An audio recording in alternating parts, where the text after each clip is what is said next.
Thank you for listening to this St. Louis on the Air podcast, supported by Lindenwood University's Hammond Institute for Free Enterprise, examining market approaches to help solve economic and social issues. hammondinstitute.org.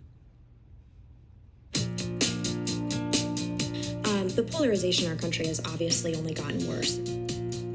If you can't even be told the truth about this, I mean, we see on Twitter and online that if you're a Trump voter, you're called a racist or a homophobic or anti-woman or, whatever charge against your character that comes up with. And it makes it impossible to believe the data because people are just too afraid to say who they really are voting for.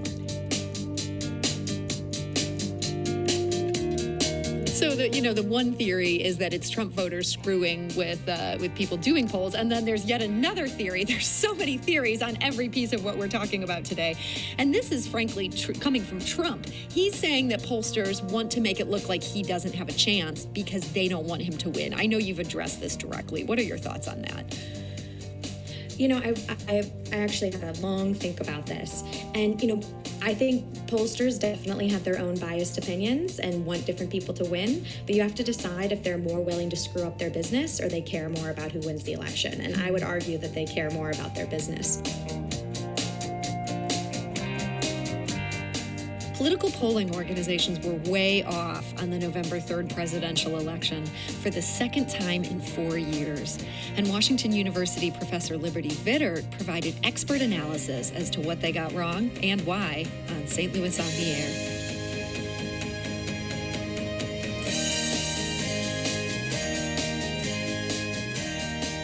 I'm Sarah Fensky. This is St. Louis on the Air. The nation's most respected polling organizations all predicted Joe Biden to win in a landslide on November 3rd. That didn't happen.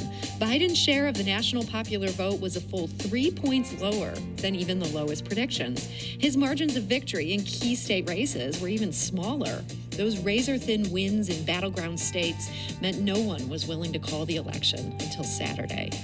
Now, that was unusual, but in some ways, it felt like deja vu. In 2016, pollsters were way off. Contrary to predictions, Donald Trump beat Hillary Clinton in just about every battleground state on the map, and then took states presumed to be safe for Democrats. So how did pollsters get it wrong in 2016 and then do it all over again in 2020? Well, Liberty Vittert has a few ideas. She's a Washington University Business School professor of practice and data analytics and a feature editor at the Harvard Data Science Review. And she recently wrote an op-ed for the New York Daily News about just this. And she joins us today to discuss these ideas. So Liberty, welcome. Hi, thanks for having me. So you're very unusual in that you called 2016 for Trump, and you also said this year would be extremely close and that either side would be winning by a razor-thin margin. What did you see that professional pollsters did not? I think one of the hardest part about professional pollsters and being a pollster is that you tend to just look at the data. And while I love data and I believe in data, every once in a while, and any really sort of good data modeler will tell you, you have to step away from your computer and really try to think about whether the assumptions you're making and whether your data is right. You can have the best models in the world, but if your data in the first place isn't correct, it's gonna go poorly, as it did in both 2016 and 2020. And it totally makes sense what you're saying, and yet I felt like after 2016 there was all this hand-wringing of, we looked at the wrong share of this voters and we needed to account for this and for that. Did we make the same mistakes in 2020 or a whole new set of mistakes? We made one of the exact same mistakes and one new one. So it's always good to be trying to do new things, but sometimes they don't work. So it's the same mistake in the sense that the pollsters really underestimated the white, rural, middle America vote for Trump. And the new mistake is that they did a very bad job of figuring out who the Hispanic vote was going to go for. So for example, what happened in Florida and Miami, they didn't think the Hispanic vote was going to go for Trump. And in fact, he actually won like significantly more of the Hispanic vote than he got in 2016. Talking about that Hispanic vote, that seems like, I mean, the Florida part of it at least seems like a no-brainer. We've known for years that Cubans are distinctly more conservative than many other groups in this country, much less other Latino groups. How could people not have seen that coming? A huge issue is that pollsters tend to just lump Hispanic and Latino together as one, and they don't differentiate by whether you're Cuban or Venezuelan. So there's a whole new Venezuelan community in Florida now because of the crisis in Venezuela. And it's notorious that they don't actually split up the Latino vote into different groups. Is that a matter of laziness, or would it just be so impossible with all the different countries Spanish-speaking Americans might come from? Could we break it down to that level of micro-targeting? We could. It's getting harder and harder. If you think about it, what polling used to be is you picked up your telephone and you answered a pollster. And it, in the 1970s and 80s, it sort of made sense because you were one of the 1,500 people that Gallup would ask, and you actually could change things. Now, I don't even have a landline, and much less people that do. I don't think they even pick up the phone for pollsters anymore. And even if they could get cell phone numbers for everybody they need to reach, I frankly don't know anyone who answers their phone from an unknown number anymore. If somebody doesn't text you first to say, hey, it's so-and-so, this is my new number, pick up, people just don't answer. How do you even begin to overcome that fundamental problem, even beyond all the problems of this particular election? What a lot of pollsters have changed to doing is actually online. And so, but here's what the problem becomes, is that in order to get people to fill out online surveys, a lot of times we pay them. So that's something called probabilistic. The fancy word for it is probabilistic versus non-probabilistic sampling. But, inevitably when you're paying people to take a survey or a poll, you have people who are choosing to take those to get money. So there tends to skew who exactly you're talking to and who you're asking. When you end up with your final results. Is there a way that you could do online surveys without having to pay people? They do, but again, how do you get people to do it? I don't you ever fill out those surveys where it's like, I never respond when it's the customer satisfaction. Once I'm done, I'm done. And I'd like to say I'm one of these people that's going to go fill out the surveys, but I don't. So inevitably you have the people who are choosing to opt in versus people who aren't. And there's a lot of issues that come with that. Now, Liberty, you had mentioned this rural vote, and I want to get to that in a minute, but I also do want to welcome you, if you're listening out there, to join this conversation. You might well have good questions for Liberty, and she is an expert in all of this stuff related to polling.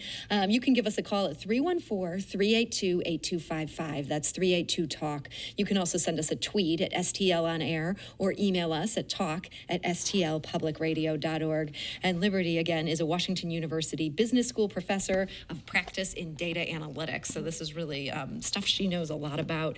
Now, you mentioned part of what they got wrong again, the old mistake. This mistake had to do with the rural vote. Tell me what you think happened there.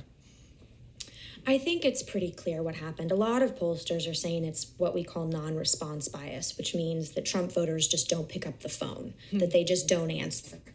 I disagree with that. I think it's what I would call shy voters, or really what I would call scared voters.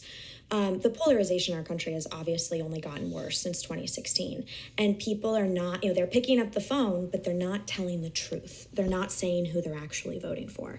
And I think, the way I think about this is simply by I'm a data person, but simply by a story. I was talking to a guy, I've known him for a very long time. He's wonderful, loves his country, loves his family.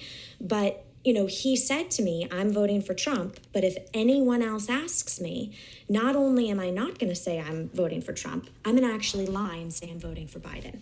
And if he's saying that to his friends, he's not going to pick up the phone to a stranger and tell them randomly that he's voting for Trump.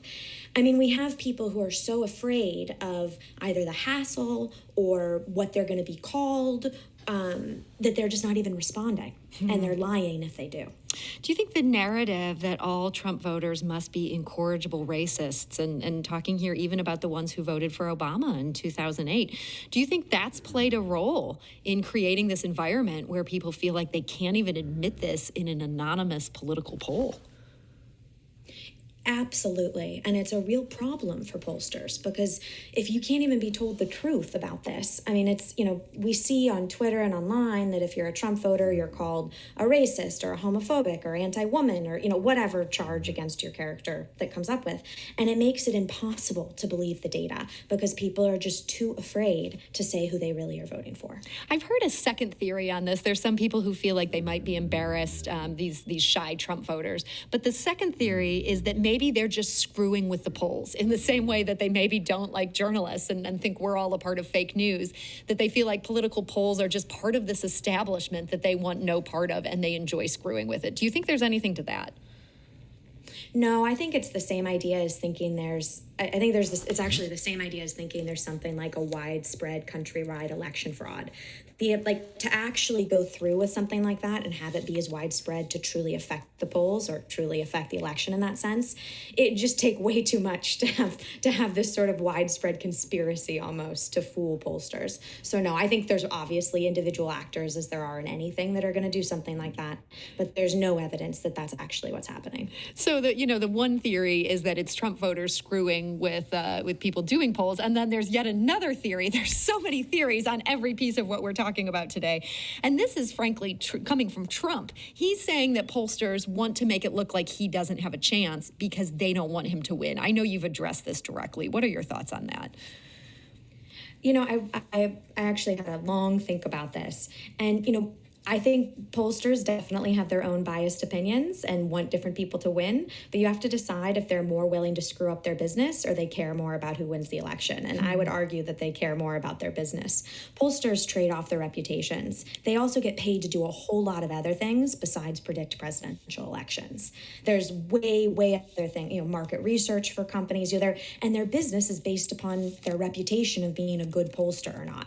So it looks really bad on them when they screw this up so badly, and it really could affect their business over the next couple years because they got this wrong. So it's whether you believe people care more about money or politics, and I'm gonna have to go with money for this one.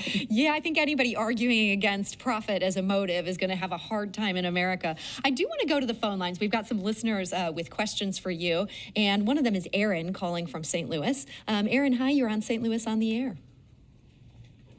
Hi, good afternoon. How are you doing? Thanks for joining us. What's your question for Liberty? So I was curious because I've been seeing a lot. I've worked a few polls myself, but I've been seeing a lot about glitches in the electronic voting systems and things like that across the country. And I'm curious because even in St. Louis City and St. Louis County, they use two different electronic voting systems. And so that built a lot of mistrust. And I was curious to know what your thoughts were on all the various methods of electronic voting and how that can remain consistent. Okay, Aaron, thank you for that question. So, Liberty, do you think any of these issues with glitches with voting could play a role in how polls are turning things out? Well, that's a really good question that Aaron had, and it does make you feel nervous, right? If you know that there's glitches, it makes you feel really nervous.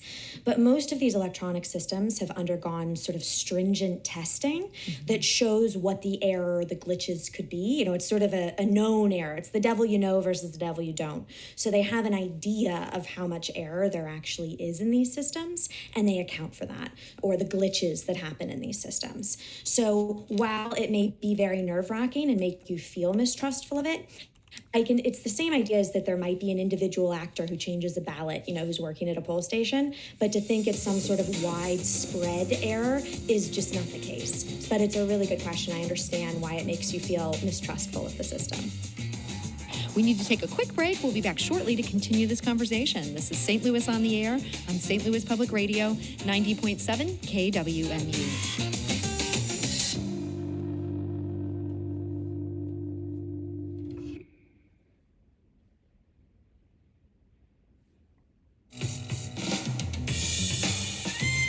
And now back to our conversation. We're talking today to Liberty Vittert. She's a professor of practice in data analytics at Washington University Olin Business School. And Liberty, we have a lot of callers who want to talk to you. But I have to ask you about one thing before we get to that.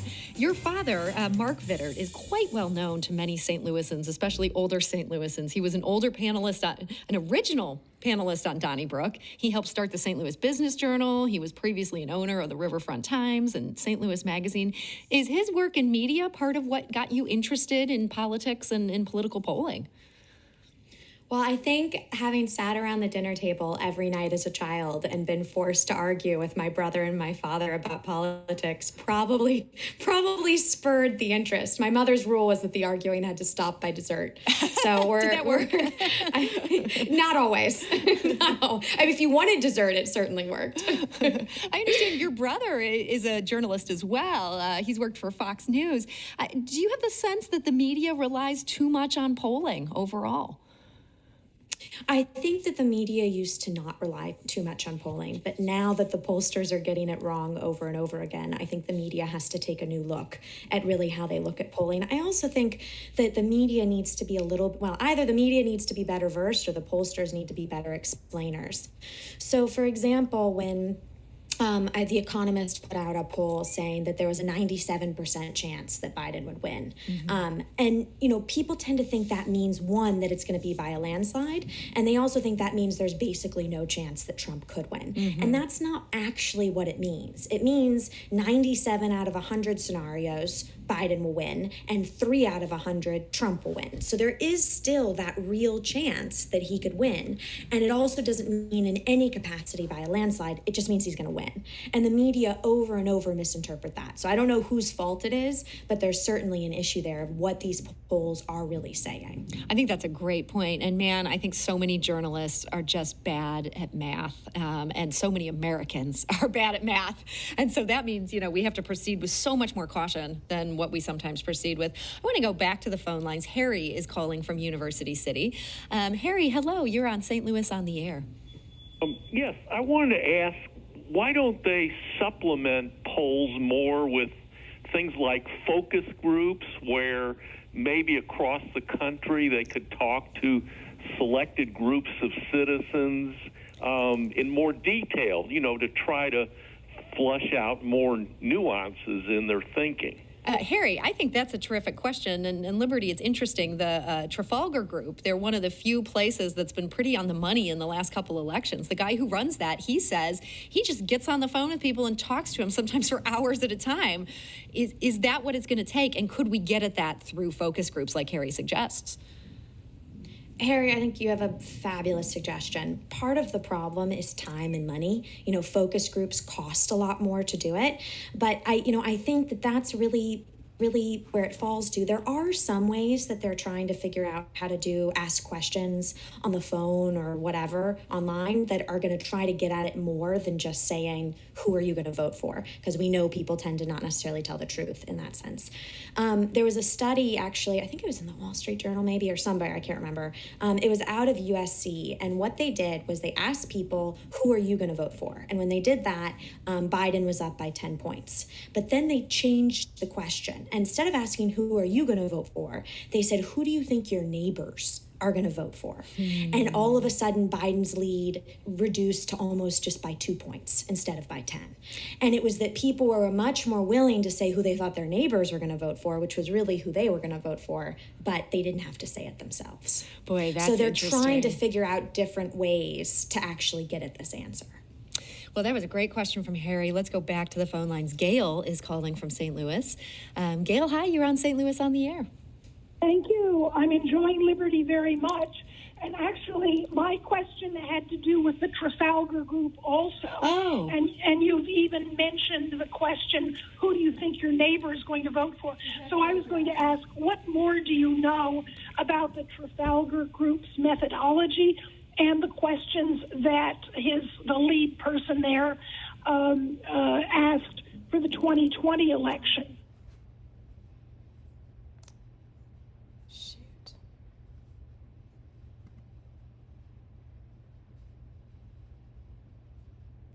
Thank you for listening to this St. Louis on the Air Do it all over again. I said because she's recording it. I was recording. I have to go back and do it all over